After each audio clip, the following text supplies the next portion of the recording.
মোহব্বতের সাথে সবাই পড়েন আল্লাহুম্মা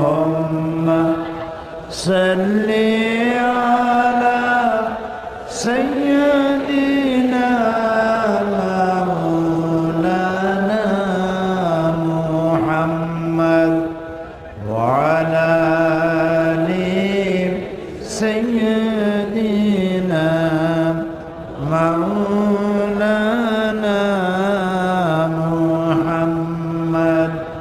بلغ العلا بكماله كشف الدجى بجماله حسنت جميع خصاله صلوا عليه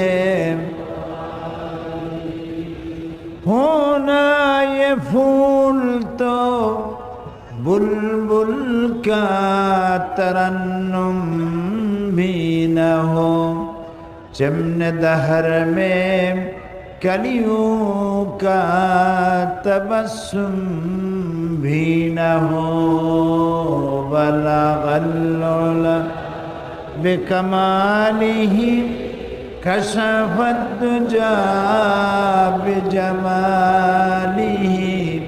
حسنت جميع خصاله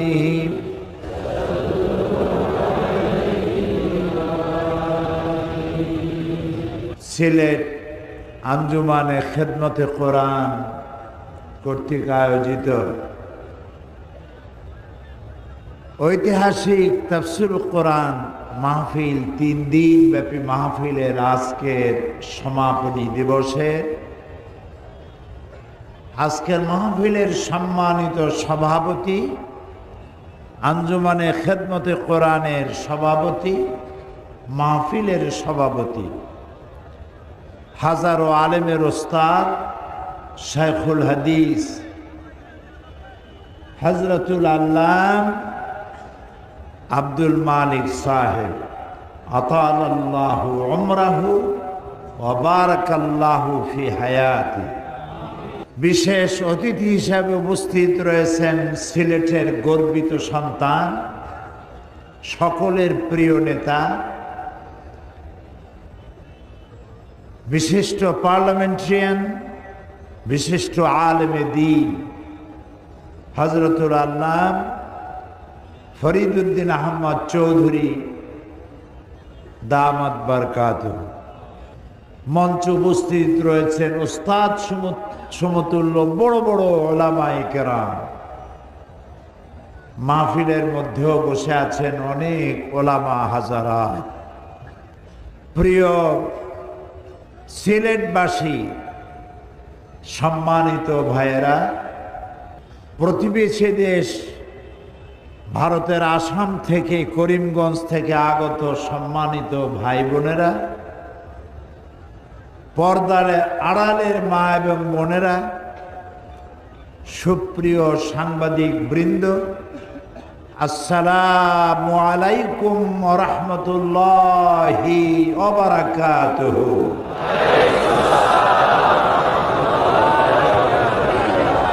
সেই সাথে আরো অভিনন্দিত করতে চাই, শুভেচ্ছা জানাতে চাই আজকের মাহফিলে সিলেটে বসবাসরত যেসব অমুসলিম ভাইরা অংশগ্রহণ করেছেন কোরআন শোনার জন্য, সার্বজনীন বাণী শোনার জন্য, পরম স্রষ্টা আল্লাহর কালাম শোনার জন্য তাদেরকেও মাহফিলের পক্ষ থেকে জানাই শুভেচ্ছা, সুস্বাগতম।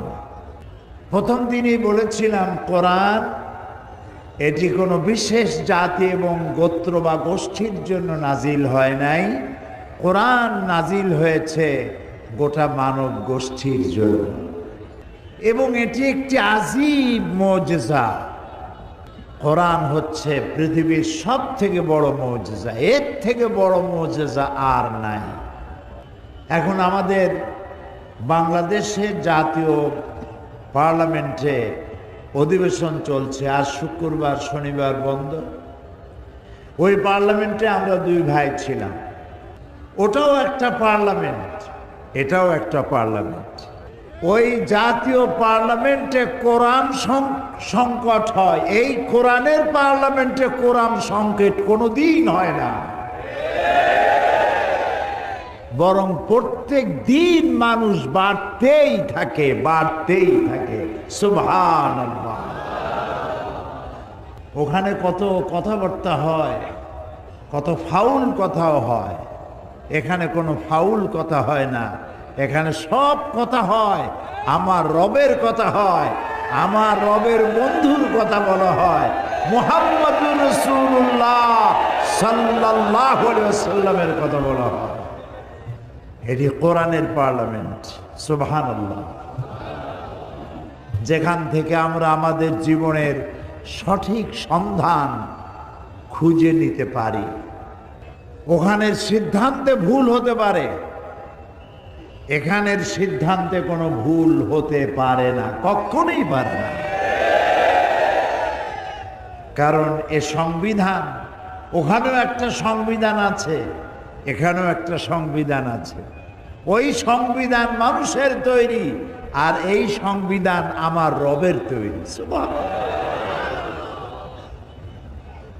গালফ অফ ডিফারেন্স, আকাশ আর জমিনের পার্থক্য। আল্লাহ তাআলা সমস্ত নবীদেরকে তাদেরকে মুজিজা দিয়েছেন। কারো মুজিজা ছিল লাঠি, লাঠি ফেলে দিলে সাপ হয়ে যেত। কোন নবী? মুসা আলাইহিস সালাম। আপনাদের ওয়াজ শুনে মজাই আলাদা, কারণ আপনারা আমার থেকেও ভালো জানেন। আলহামদুলিল্লাহ। দাউদ আলাইহিস সালামের মুজিজা ছিল লোহা দিয়ে বিভিন্ন যুদ্ধাস্ত্র তৈরি করতেন, প্রয়োজনীয় জিনিসপত্র তৈরি করতেন। তার মানে খন্তা কোদাল বানাবার কাজে লাগাতেন। এই লোহাগুলি হাতের মুঠায় নিয়ে চাপ দিলে পানি হয়ে গলে যেত, এটা আগুন দিয়ে পোড়ায় নরম বানানো লাগতো না। এটি তার মুজিজা ছিল। এবং তার কণ্ঠে দিয়েছিলেন আল্লাহ অপূর্ব কণ্ঠস্বর। তিনি যখন জাবুর তেলাওয়াত করতেন, উড়ন্ত পাখিরা চতুর্দিকে বসে যেত তা শোনার জন্য। মানুষেরা পাগল হয়ে যেত শুনতে শুনতে। সুলাইমান আলাইহিস সালামের মুজিজা ছিল সিংহাসনে বসতেন বিনা ইঞ্জিনে। এই সিংহাসন তাকে শূন্যের উপরে উড়িয়ে 1 মাসের পথ সকালে অতিক্রম করে নিত, আবার বিকেল বেলায় সন্ধ্যায় আর 1 মাসের পর অতিক্রম করে এনে তার জায়গায় পৌঁছে দিত। ঈসা আলাইহিস সালামের মুজিজা ছিল আজন্ম কুষ্ঠব্যাধিগ্রস্ত ব্যক্তির গায়ে হাত বুলিয়ে দিতেন, রোগ ভালো হয়ে যেত। অন্ধের চোখে হাত বুলোতেন, অন্ধ চক্ষুষ্মান হয়ে যেত। এ ছিল নবীদের, এক এক নবীর এক এক ধরনের মুজিজা। ওইসব আম্বিয়া, ওইসব নবী রাসূল দুনিয়া থেকে বিদায় হয়েছেন, মুজিজার কার্যকারিতা ওখানেই শেষ হয়ে গেছে। মুসা আলাইহিস সালাম ইন্তেকাল করার পর তার এই লাঠি দিয়ে কেউ আর সাপ বানাতে পারেনি। দাউদ আলাইহিস সালাম ইন্তেকাল করার পর ওই লোহা চাপিয়া হাত ব্যথা করা ছাড়া এটারে কেউ নরম বানাইতে পারেনি। সুলাইমান আলাইহিস সালাম ইন্তেকাল করার পর তার সিংহাসন কেউ 1 সেকেন্ডের পথ অতিক্রম, মাটি থেকে ওঠেই নেই, উড়বে আর কি। ঈসা আলাইহিস সালাম ইন্তেকাল করেন নাই, আল্লাহ তাকে উঠায় নিয়েছেন। তাকে উঠায় নেওয়ার পর তার কোটি কোটি দাবিদার উম্মতেরা, তারা কোনো কুষ্ঠব্যাধিগ্রস্তের গায়ে হাত দিয়া কুষ্ঠ ভালো বানাইতে পারে নাই। কোনো অন্ধের চোখে ঘষাঘষি করে চোখের আরো সর্বনাশ করা ছাড়া চোখটারে ভালো বানাইতে পারে না। বিশ্ব নবী, রহমতের নবী, মানবতার নবী, গোটা মানবতার বন্ধু, গোটা মানবতার মহান শিক্ষক। মুহাম্মাদুর রাসূলুল্লাহ সাল্লাল্লাহু আলাইহি ওয়াসাল্লামের জীবনে অসংখ্য মুজিজা ঘটেছিল, তার মধ্যে শ্রেষ্ঠ মুজিজা হচ্ছে কোরআন। তিনি ইন্তেকাল করার পরে মুজিজার কার্যকারিতা বন্ধ হয়ে যায়নি। রসুলের এই রেখে যাওয়া মুজিজা, আল্লাহর এই কোরআনের কার্যকারিতা থাকবে ইলা ইয়াউমিল কিয়ামা, কিয়ামত পর্যন্ত এই কোরআনের মুজিজা চলতেই থাকবে। লোকেরা শুনবে আর কানবে, লোকেরা শুনবে আর হেদায়েত পাবে, লোকেরা শুনবে আর এই কোরআনের অনুসারী হতে থাকবে। সুবহানাল্লাহি ওয়া বিহামদিহি। এই কোরআন আল্লাহ রাব্বুল আলামিন অবতীর্ণ করেছেন গোটা মানব গোষ্ঠীর জন্য, এটি শুধুমাত্র মুসলমানদের জন্য নয়। এই কোরআনের কথা আমি গত 2 দিন শুনিয়েছি আর আজকেও শোনাবো ইনশাআল্লাহ। সুবহানাকা লা ইলমা লানা ইল্লা মা আল্লামতানা। আমার কাছে কোনো ইলম নাই যা দিয়ে আমি কোরআন বুঝাইতে পারি। আমি আল্লাহ সাহায্য কামনা করি, তিনি যেন দয়া করে তারে কোরআনকে যেমন করে বুঝালে মানুষের অন্তরে গ্রথিত হয়, মন মস্তিষ্কের মধ্যে আসর করে, সেভাবে বলার তৌফিক যেন মালিক এ গোলামকে দান করে। আমার প্রিয় ভাই মাওলানা ফরিদউদ্দিন চৌধুরী সাহেব খুব সুন্দর করে আপনাদের সামনে আলোচনা করেছেন। আপনারা শুনেছেন, এ কদিনে অনেকে বক্তব্য রেখেছেন। আমরা আজকের মাহফিলে দোয়া করব,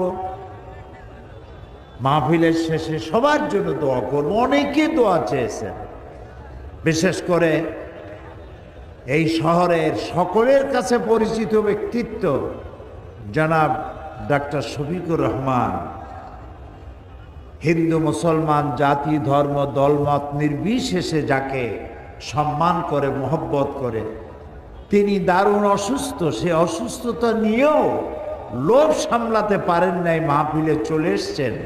তার জন্য আমরা দোয়া করব, সবার জন্য দোয়া করব। দোয়া করব আমার প্রাণপ্রিয় সিলেটবাসীর জন্য। একটু আগে আমি এখানে বেরোবার আগে জাপান থেকে টেলিফোন এসছে, সিলেটের মাহফিল সম্পর্কে জানতে চেয়েছে। জাপান থেকে, লন্ডন থেকে আগের থেকে ছুটি নিয়ে চলে এসছে এই মাহফিলটার খবর পাওয়ার সাথে সাথে। আগাম ছুটি নিয়ে প্রবাসী লন্ডনের কিছু লোকও চলে আসছে। ওই যে আপনারা এখানে একটু নড়াচড়া করে ক্যামেরা নিয়ে আপনারা অস্থির হন, অস্থির হবেন না। এই দৃশ্যগুলি ধারণ করে এটা আপনি দেখে উপভোগ করছেন।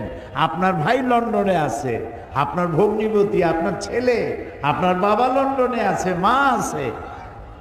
ওদেরও তো সিলেটের এই পবিত্র দৃশ্য দেখে কলিজা ঠান্ডা হওয়া দরকার, ঠিক না? আরো একটু কথা আমি বলে নিতে চাই তাফসিরে প্রবেশ করার আগে। অনেক সাংবাদিক আসছেন, তো তারা যদি খবরটা আগে পৌঁছায় দিতে পারে আমার বক্তব্যের জিস্টটা, তাহলে পত্রিকায় আসতে পারে। আর সাংবাদিক ভাইরা অনেক ভালো, তাদেরকে সম্মান করতে হয়, অনেক কষ্ট করে তারা সংবাদ সংগ্রহ করে। ছোট্ট একটা গানের মজলিস হলেও পত্রিকার প্রথম পৃষ্ঠা আসে। এত বড় মাহফিল সিলেটে সচরাচর প্রত্যেক দিন হয়, প্রত্যেক মাসে হয়, বছরেও কিরকম একটা হয়। রাস্তাঘাট ভরে গেছে, আপনার পত্রিকা একটা লাইন দিতে পারেন না। আপনারও তো পরকালে কিছু সওয়াবের কাম আছে। তবে স্থানীয় সাংবাদিকদের এটা দোষ না, ওনারা পাঠান হয়তো, কিন্তু পত্রিকার মালিকের পলিসি নাই কোরআনকে হাইলাইট করা যাবে না। তো কোরআনকে যারা হাইলাইট করতে চাইবে না, আল্লাহ তাদেরকে হাইলাইট জিন্দিগিতেও করবেন না, দুনিয়ায় না আখিরাতে। কপাল পড়া, এইগুলো কি কপাল পড়া। আল্লাহ তাদের প্রতি রহম করুন। আমরা দোয়াই করি, বদদোয়া করবো না, দোয়াই করি। প্রিয় ভাই সব, আমরা যে দেশটিতে বাস করি এ দেশটি বড় ভালো দেশ। মক্কা মদিনার পরে আমার কাছে সব থেকে প্রিয় দেশ, আমার প্রিয় জন্মভূমি, 56,000 বর্গ মাইলের দেশ বাংলাদেশ। নাম কি? এরকম আসতে বললেন, মহব্বতের সাথে জোরে বলেন।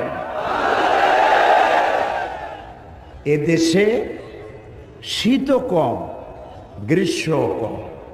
এই দেশের মাটির উপরে রয়েছে অসংখ্য বৃক্ষ সম্পদ, অগণিত বৃক্ষরাজি।